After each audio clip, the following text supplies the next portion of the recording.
Hey everyone, STT here, and it is about New Year's now, so let's do what everyone does at the end of the year and make another year review video. Why not? It's fun, everyone likes lists, so let's go in and talk about all the games that I've played this year. By my count, I have played 26 games for the first time at some point in 2023. Obviously, I've played more than 26 games overall, but there are 26 of them that I've played for the first time, and actually about half of them were actually released in 2023 as well. So that's kind of a fun thing. It's not going to be a huge sampling of, the best games of 2023 because I just haven't had access to all of them or the time, things like that. But I think this is a fun list, and I hope you guys enjoy as well, just getting my overall opinion on the games that I've showcased here. So yeah, without further ado, we'll get into it. I'm going to run through a quick summary of all 26 games, and just because I'm, type A like this, they're going to be in alphabetical order. And then I'll narrow them down to my top 5. Hope you enjoy. So, first up on the list here is Ages of Conflict World War Simulator by JoySpark Games. The huge hallmark of my undergrad experience, and I'm going to date myself here, was an online game called Go Cross Campus, or GXC. And when I first saw some of these Ages of Conflict videos on YouTube, it kind of scratched an itch that I didn't know I had. It's just kind of been dormant for a while. Unlike GXC, which was a turn-based game, and you were also an active team player on kind of a predetermined map, although those maps could be very creative and very fun as well. Ages of Conflict is more of a zero-player, creative, set-it-and-forget-it type game. There are zero-player games out there, but you don't necessarily think of playing some of these. You set them up and you see how they run based on the program that they've got. You can technically interact with the scenario as it's running, but I don't actually like that in terms of approaching Ages of Conflict, because I feel like tinkering with it while it's running kind of toes the line on trying to get the result that you want. And I just think letting the scenario run is the big part of the fun for that game. I also love the map building feature itself. The 2 Ages of Conflict videos that I've put up were custom maps based on other video games, and the Kanto Johto War video based on the Pokemon games was my 4th most popular video of 2023. So that was kind of cool. And again, this is one of the games that were released in 2023, so it doubly fits for a video like this, which is nice. Next up is A Tavern at Night by qkayoo Studios, or qkayoo Studio. I'm not sure exactly how to pronounce that. It's going to be on the screen here. This was the first game I tried out from the 2023 Itch.io Queer Bundle for Pride Month, and I'll say I really liked it. It was simple, but it was done very well in my opinion. It's got nice art, good dialogue, good overall feel and atmosphere, and a very well-designed character that you're interacting with. I mean, Tavern at Night is literally just you talking basically with one character the entire game, so gotta make sure you have a good character to get the game done well. It's also one of the few games from the bundle that I played that was also actually released in 2023. A lot of the games in the bundle, at least ones that I played, were older than that, so this one being another 2023 release was very cool. I only played it once on that very first stream where I was looking at the Itch.io Queer Bundle, but I still fully intend to try it again and see what other endings I can get, especially since I do have the impression that you can endear yourself to Azram, that's the character you're talking to, enough to get invited to his room at the end of the night. So that would be fun. Next up is Blanket Cat from Studio Ghost Legs, also in the Itch.io Queer Bundle. And it is just an adorable and amazingly cozy little game. Like most of the games in the bundle, it's a visual novel, and I guess that kind of makes sense, because the Queer Bundle is a lot of kind of independent, upcoming indie developers, and visual novels generally don't have to worry about being super heavy on physics or interactions or animations and the like. So for these smaller, maybe like 1 or 2 person gigs, visual novels aren't necessarily as heavy a lift as some of the other more complex games out there, so that makes sense. This is a pretty short visual novel as the genre goes. The itch.io game page listed as having just 2 choices that you make during the game, putting you on one of 4 paths with a total of 6 potential endings. So definitely not a big visual novel as visual novels go. But again, cute, adorable, cozy. And while I like this game, I didn't necessarily feel a strong enough pull to get the other endings like I do with, the previously mentioned A Tavern at Night. But yeah, still a very fun game. Next up is Boyfriend Dungeon from Kitfox Games. I think this is the first hack and slash roguelike that I've ever played. And the fact that it was an LGBT dating sim layered on top of that makes it even more fun. In fact, this is one of only several games in this video that's kind of a mesh between 2 different kind of game design genres or styles, and I think those are really fun. Just seeing how people mix these 2 genres together. And as fun as Boyfriend Dungeon was, once I put it down, I didn't feel a huge draw to come back to it, but I still fully intend to play more of it. I'm just not as sucked into it as I have been for some of the other games on this list. Next up is Cassette Beasts by Bytten Studio.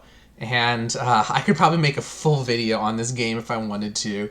It's the latest in a slew of Pokemon-like games that have come out over the past few years, and it's definitely the best of the ones that I've played so far. Almost all creature collectors are also adventure RPGs to varying degrees, but this one leans into that whole open world adventure aspect more so than like Temtem or Pokemon has traditionally been, until recently at least. Plus, both the aesthetic and the battle mechanics of this game are just great. Fun note, my first look at this game was my second most viewed video that was released in 2023, so clearly y'all liked it as well. I put a lot of time into this game, but I haven't played it for several months now, so I have to do a bit of a refresher for myself before I get back on stream with it, I think. Next is Catfiend's Impending Relapse by beetlestench. This is another game from the itch.io Queer Bundle, and I wish I could say more about this game because the aesthetics are great, and from what I can tell from the story from the previews, also sounds really interesting. But my problem here is I literally could not figure out where I needed to go just in getting off of the very first island. And considering it's technically a platformer, figuring out where to go from the starting point is a huge aspect of making any progression in the game at all. So not being able to do that was a big problem for me. So yeah, there's a ton of story that I just simply wasn't able to access, and that's a shame because it does look so interesting. Alright, next we have Cattails and the sequel, Cattails Wildwood Story, both by Falcon Development. And I'm grouping these together because, well, I played both of them for the first time in 2023, and it's, original and sequel, so it kind of makes sense to group them, at least in my opinion. And so this is one of 2 of such paired entries on this list, the other being Octopath Traveler and Octopath Traveler 2, and I'll get to those later.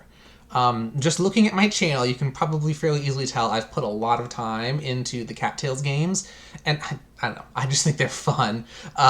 These are immersive sims that you can basically approach almost any way you want, and the worlds have a nice amount of depth for you to explore, or not, up to you. Again, you can approach this any way you want. And of course, I just like cats, if you couldn't have tell by some of the other, just viewing around on my channel. Worth mentioning that my first look video for Cattails Wildwood Story was my 3rd most viewed video in 2023. So, I don't know, it feels good. Next up is Crab Champions from Noisestorm Limited. And this is a more sort of action shooter roguelike. And, I may have absolutely sucked at this game, but it is also just incredibly obvious how fun the game is overall, at least when you're not dying all the time. And the fact that I was dying all the time and still saying it looks and feels incredibly fun is worth pointing out. It's super colorful, it's super fun to watch, and even super slick to control. I mean, even if I didn't master the controls myself, they still felt good to use. Just very responsive and all the good things like that. But yeah, after failing at it myself, I did watch several other videos, which again has kind of clued me into just how fun it is. And the people who can play it well are just damn impressive. my hat is off to everyone who is good at this game. But it is fun, even if I can't do it. Next up, we have Heatwave by Monochromesoft. This is from the Itch.io Queer Bundle. It's a fun-looking game, especially with all of the character designs. And I just never got a hold of the controls. I think this would have been much better using like a console controller than trying to do with the keyboard, just by the way the combos attempted to be used and movement attempted to be used. Just the keyboard itself didn't feel like it gave me the smoothness or the dexterity you needed that you would need for playing a fighting game well. Next up, we have Kristala from Astral Clocktower Studios. This is my first ever Souls-like game, and I didn't realize that when I started, that it was a Souls-like. It just looked interesting. But based on the amount of the demo that I've played so far, I really like this game, and I might like Souls-likes. We'll see what happens if I try to play one of the more established ones, if they're easier or harder or whatever else not. Even if I really like this game, my computer didn't quite like it, because I had some camera issues controlling the game when I spun it up for the first time, and it crashed multiple times. So hopefully those all get worked out as they take it from demo stage to an official release. And I'm really excited to see where this game goes.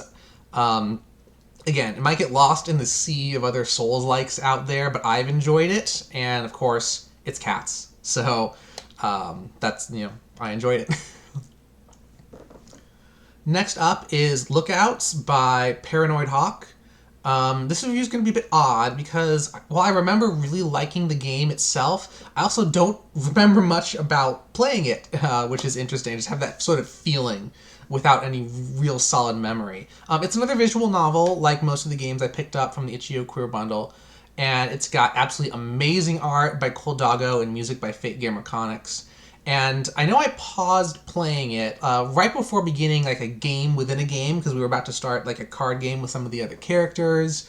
But based on kind of all that, I'm assuming it was just kind of your standard visual novel fare, aside from that sort of stuff. The game within a game thing. The premise of the story is phenomenal. I love the characters, and from what I do remember, again, just based on kind of vibes and stuff, I think I was very engrossed while playing it. And I definitely need to fire it back up sometime soon, because it left a good impression on me, even if I don't actually remember much of it. Alright, next up we have Marvel Snap by Second Dinner Studios Incorporated. Now, I love card games, which you might have been able to tell by looking at some of the other things on my channel.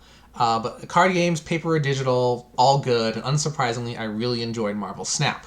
I'm not a huge Marvel person, or even like a comics person in general. So because it leaned into the comics art, and I bet some of the lore fed in some of the cards, I didn't get any of that myself. So I think the art was a bit lacking, and maybe I missed some of the references and how those related to some of the mechanics. But damn, the mechanics were really creative and fun for what they were. It's also quite nice to have a card game with that much depth of the gameplay, even when it's still packaged into very small decks and very short games. This game was what fueled my longest streak of consecutive days active on Steam earlier in the year. So that gives you an idea of how engrossing it is. That said, while the game was very addicting when I was in the thick of that streak, once I kind of fell off the wagon for a few days for, other life stuff to deal with and things, I didn't feel a big pull to get back into Marvel Snap. And I think part of the reasoning for that is that the decks are so small and the games are so short that when you combine that with kind of my ambivalence to Marvel, even though it was very engrossing for when I did it, there wasn't like a huge connection that was made outside of that like daily gameplay achievement loop or whatever. So there wasn't really any investment that I was growing with it, even though it was very fun while I was involved. And that said, it's still an amazing game, and I'm very impressed with all of the complexity, intricacy, and strategy that we're able to put into like these tiny decks and ostensibly very simple mechanics and short games. So to be determined what happens with this game, especially considering the uncertainty surrounding its publisher Newverse. I personally really hope it survives, especially with several esports tournaments having been played later in the year. And I say that because I'm a firm believer that in a healthy competitive community really helps a game have staying power and longevity. And yeah, I need to get back into it as well. I hope it survives. I hope it gets that nice community. Yeah. All right, and this now leads us into talking about Octopath Traveler and Octopath Traveler 2, both by Square Enix. So this is the second of my older original 2023 sequel pairs that's on my game list for this year, and this is my first JRPG.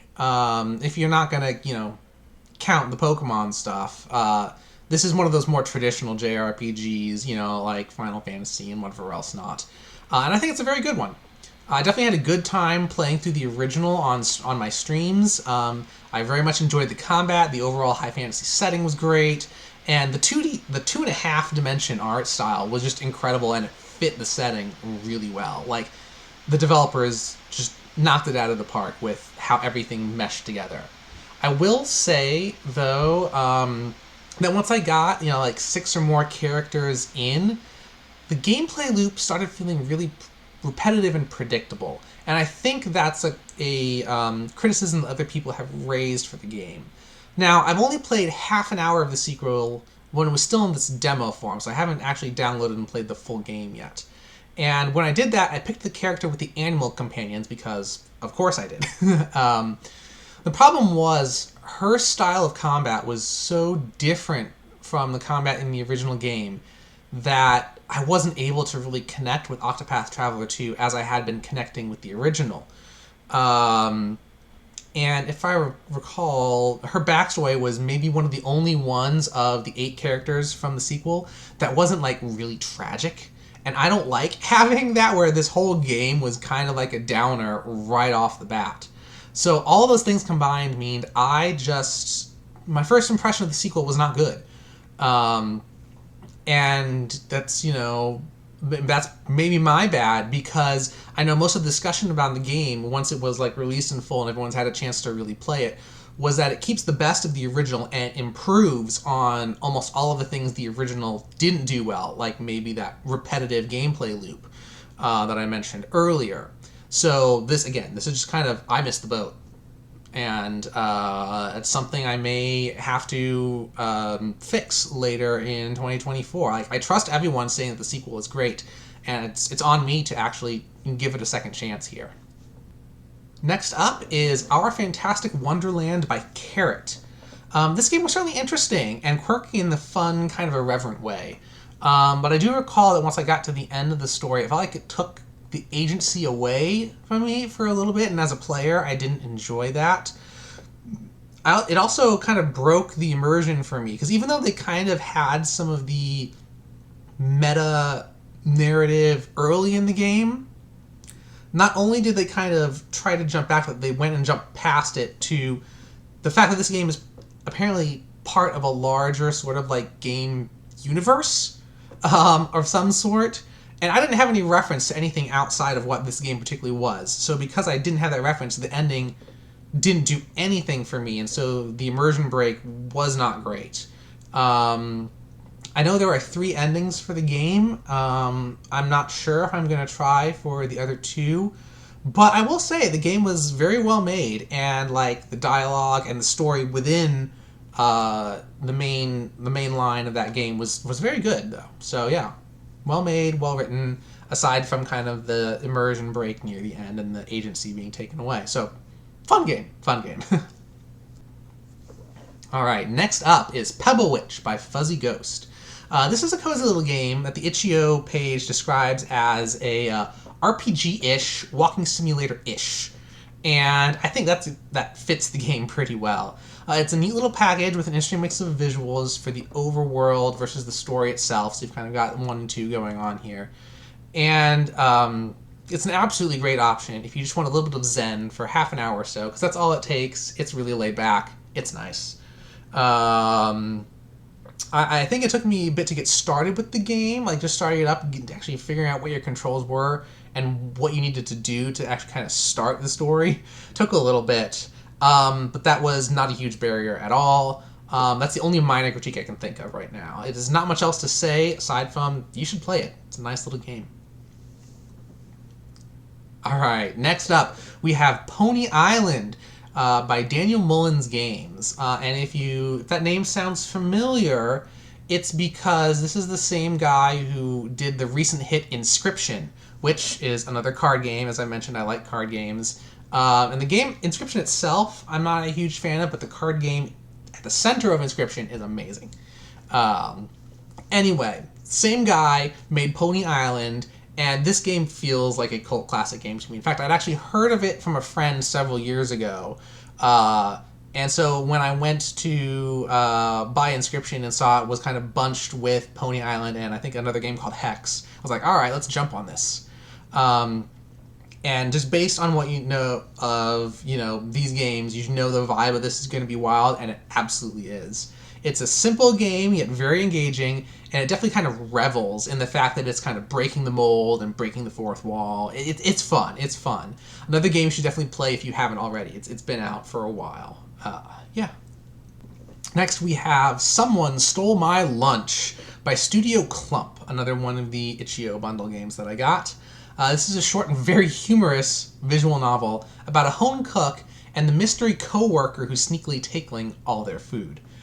If I remember correctly, I got 3 or 4 of the available endings when I streamed this, and I think I including getting the kind of quote-unquote true ending for the story, I believe. It's another great game. Another great game if you want some quick fun and laughs. Just don't play it while you're hungry, because the food does look great. Okay, and next up we have a game that's actually from 2023. It's Station to Station by Galaxy Grove. If you like mini Metro or mini Motorways, but you want something that's maybe a little more puzzle-oriented and even less stressful, which is saying something as those two games are very Zen-friendly even with their timers, then I think Station to Station is for you. It's almost a city builder type of game, except, as I mentioned before, it's more of a puzzler instead of being an open world thing. So I like to kind of call it a city puzzler, if you will. I played it a few times already, both initially in my first look on stream and then several times since just to have fun with it. And yeah, I've really enjoyed it. Both from the puzzles themselves to the visuals of the game and just the overall pace of everything. It's a good game. I like it.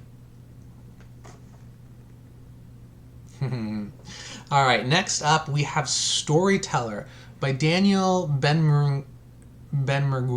I don't know how to pronounce that. Sorry, guys.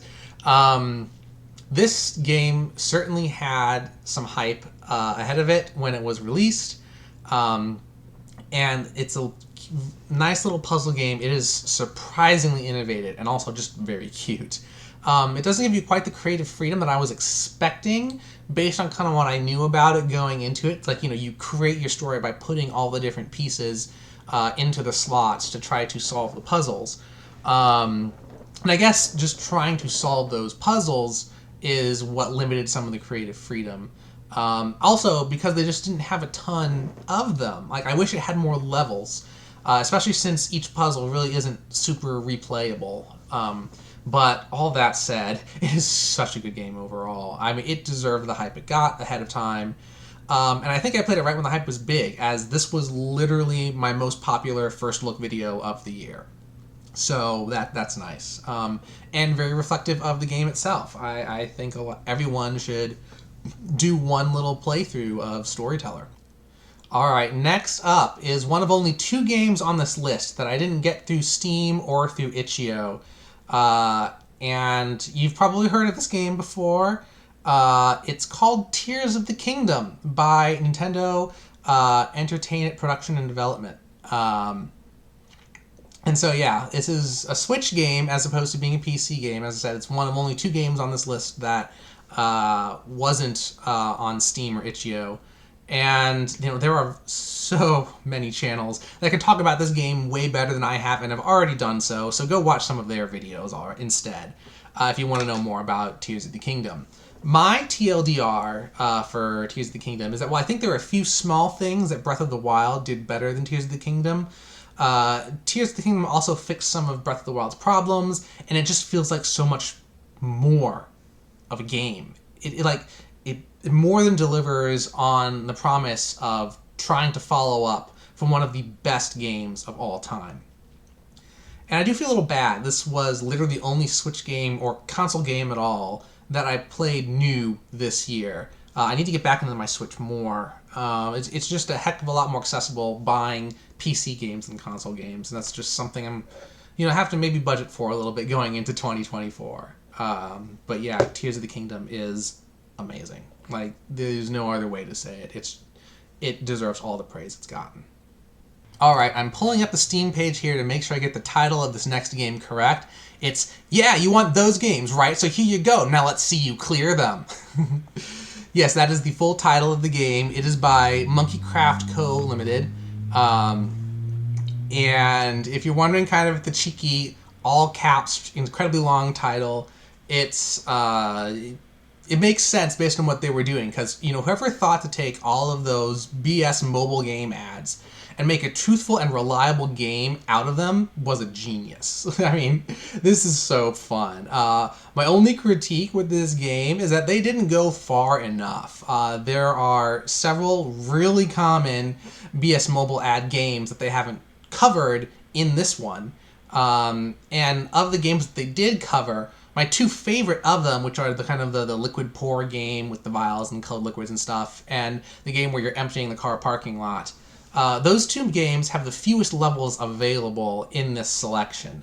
So I just really hope they make a sequel or make an expansion or something like that, because those games is such a fun game to play. And, it also has this kind of daily loop if you want to, but I just go and do it whenever I feel like killing a little at a time. It's fun. I like it.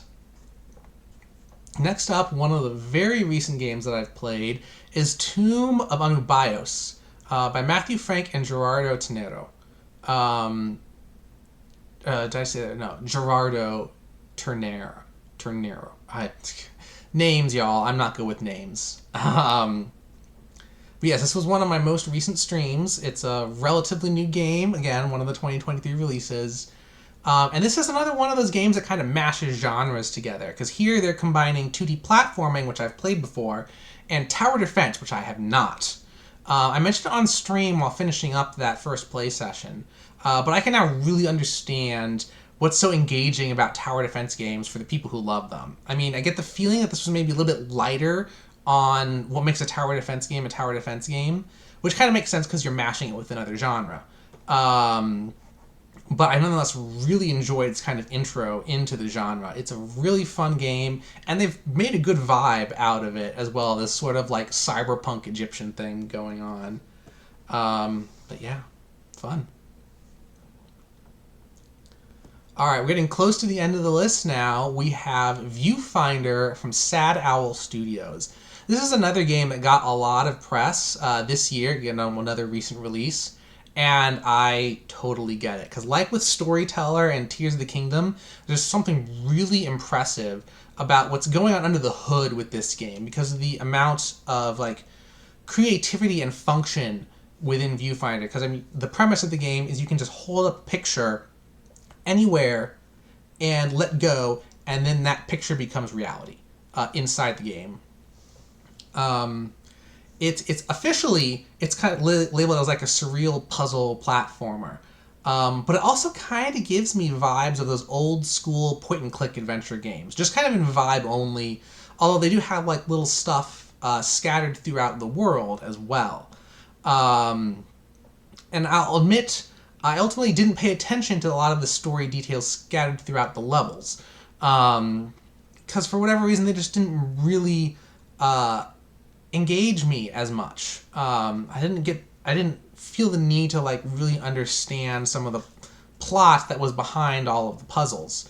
And I think part of the reason for that was that you kind of find out early on that this world where you can hold up these pictures and create reality is itself kind of a simulation, which again, every game is a simulation, but I don't know, I went into it feeling like, oh, this is just a cool perk of the reality of this game world, and then fairly early on you realize the game world itself is a simulation within the game, and I don't know. It kind of ruined the immersion a little bit for me. And then, as I said, yeah, the environmental storytelling with, the bits and pieces of history scattered at the game all just felt kind of a bit out of the way. I was focused more on the puzzling than on the story. Still, the gameplay itself was more than engaging enough to make up for the bit of a stumble on the story aspect of the game. Because again, the puzzles were what kept me engaged. So hats off to that. Viewfinder is amazing, both for creating great puzzles and for just creating that sort of interactivity. Because some of the physics and the programming that you would need to take a flat picture and make it into reality that you can explore, it just kind of blows my mind. And last but certainly not least is the visual novel Where the Demon Lurks by Bokadaidu, which again is from the Itch.io Queer Bundle that I got for Pride Month. And even having only played this game once, it's the Queer Bundle game that I've put by far the most time into, because that made up the vast majority of the stream that I did when I first looked at this game. The art style for the characters is very cute, and importantly, I was really invested in the story from start to finish, or at least where I finished the game on the stream that day. I really have to go back in at some point and watch as the narrative conflict begins to start rising, because it's kind of where we left off when I was playing it. Really well done. Really well done. All right, before we get into the top 5, I did want to put some not quite honorable mentions, but recognitions for other games that have made up my 2023 in gaming, but weren't new to me this year. So I played these, 2022 or earlier. And the first one to point out was new in 2022. It was Digimon Survive by Hyde Incorporated. This was another genre mash game, combining a visual novel with a tactics RPG. I've of course played plenty of visual novels, but this was the first tactics game that I played, and I really liked it. I thought it was really fun. I feel like I have so much to learn in this game as well, so I'll try to get back into it at some point and really study the battle strategy next time. Unfortunately, there isn't like a competitive PvP version of the tactics minigame in Digimon Survive, because I think that would be really fun. Interestingly, I've seen this game included on some lists of like the recent explosion of Pokemon likes that I mentioned when talking about Cassette Beasts. And I'm assuming it's been included on those lists mostly because it's Digimon, and Digimon is always compared to Pokemon. Even if the style of this particular Digimon game really doesn't match with any of the other creature collectors that most people talk about. That said, another reason that I want to replay this game at some point is to fully fill out the list of available Digimon in the roster. So, yeah, kind of a creature collector. Just very different from the others. And very fun. Another game that I have often come back to just for fun, and I've already mentioned it as well earlier, was Mini Metro from Dinosaur Polo Club. As I said when I was talking about Station to Station, Mini Metro is just a great zen game if you want to just kind of take a little while to relax, which is a bit weird to say considering that the game does sort of get stressful as the timer ticks on each week and you get more upset passengers at overloaded stations and things like that. But I don't know, even with that, I've always thought Mini Metro was just a great game to just kind of relax to. Even if the scenario is close to breaking down, just the whole vibe of the game is calm. So I don't know. It's great. I need to actually get Mini Motor Rays at some point and try that out as well. But I'm really happy with Mini Metro too. Yeah, great game. I've played it a lot this year. And the game that I probably played the most this year is Magic the Gathering Arena from the Wizards Digital Games Studio. Even if you've only looked at my channel for the videos and streams that I put up, you could see that Magic the Gathering is my #1 game. It has the playlist that is the largest on my channel with the most videos of it, and all that sort of stuff. What you don't see on the channel is that I'm literally putting like at least an hour per day into this game, just to complete daily tasks or just for the fun of it. Because I just love Magic the Gathering as a whole. It's still the best card game out there, even if Hasbro and the Magic the Gathering story team are really testing the limits on what fans can tolerate, but it's still the best card game out there, and Arena is how I get my fix for it. So you're going to keep getting Magic the Gathering Arena videos. I hope you enjoy. But yeah, so those were kind of the 3 recognitions that I wanted to do that also really colored my 2023. But with those descriptions all done, how about we get to the top 5 new-to-be games of this year? Without further ado, number 5 is Cassette Beasts. I said it earlier, but this is absolutely the best iteration of Pokemon-like games out there so far. The only reason I don't have it higher up the list is, again, it's been a while since I last played.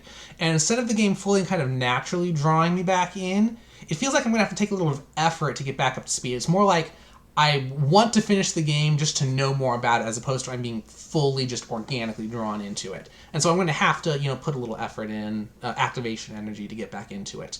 But that all said, the reason I want to get back into it is because, the premise is amazing, the visuals are amazing, the execution is amazing, and the battle system is amazing. There's just... if you're looking for the next evolution of creature collector games, this is it. And so I can't wait to try it again. I just need to get my energy up, get my focus up, and do it. Number 4 is Storyteller. And I don't know, this one just makes me smile. I don't have much else to say about it. It's just a very good game, and you should play it. And, it was popular when it dropped, and yeah, everyone should try it. Number 3 is Kristala. It feels a little weird putting this one as high as 3rd on my list, considering it's not even a complete game at the moment. It's only available as a demo so far. But I feel like this was an amazing introduction to Souls-likes for me. I haven't gotten to see much of the story yet, or, really gotten a good feel for how intricate the combat can really be. And part of that's because it's a demo, part of that's because I haven't even completed the demo. But from what I have seen so far, I feel like this game has a ton of promise.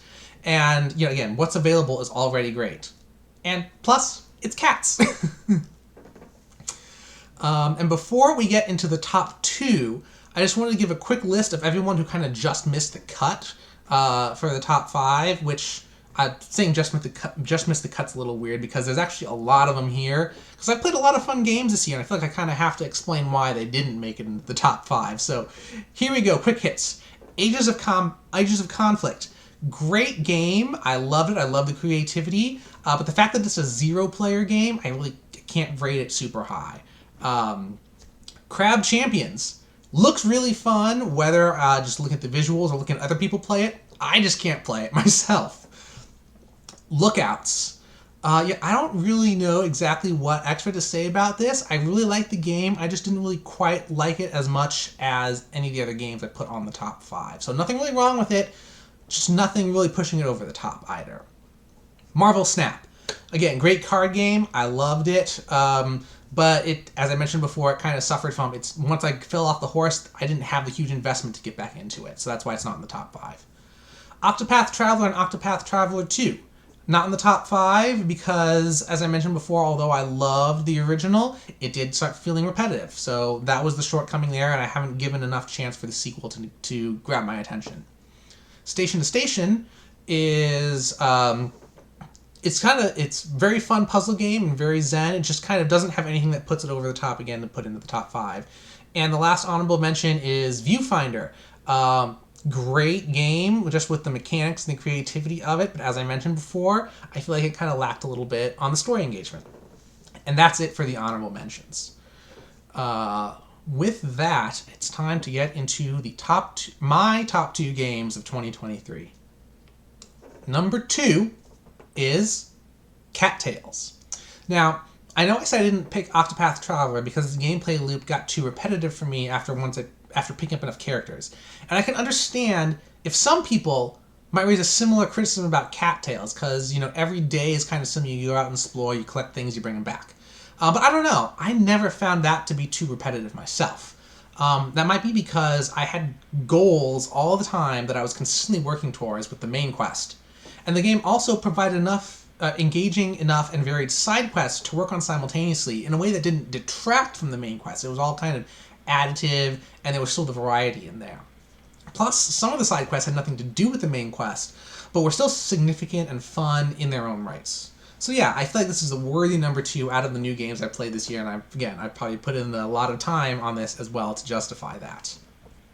And number 1 game of 2023 for me, I mean, come on, there's no question here. It's Tears of the Kingdom. It's at the top of everyone's lists.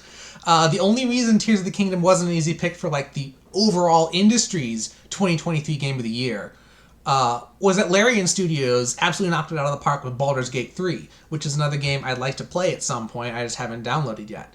And it's not often that you get 2 games in contention for best game of all time coming out in the same year. I mean, over the past 6 years, I think, the contenders for maybe best game of all time, you can count them on one hand. You've got Breath of the Wild in 2017, Disco Elysium in 2019, and Hades in 2020. And then we had a relatively big gap before getting both Tears of the Kingdom and Baldur's Gate 3 in the same year. And it's worth pointing out, those 2 games combined had like over a dozen years of development time between them. So I think it just goes to show that when the developer really cares about their game deeply and takes the time to make it epic, it's gonna be epic. And as I mentioned earlier, Tears of the Kingdom, a lot of other people have talked about it way better than I can. So it shouldn't be any surprise that's at the top of my list. I hope you all have enjoyed it or Baldur's Gate 3 a ton this year as well. But I shouldn't be surprised.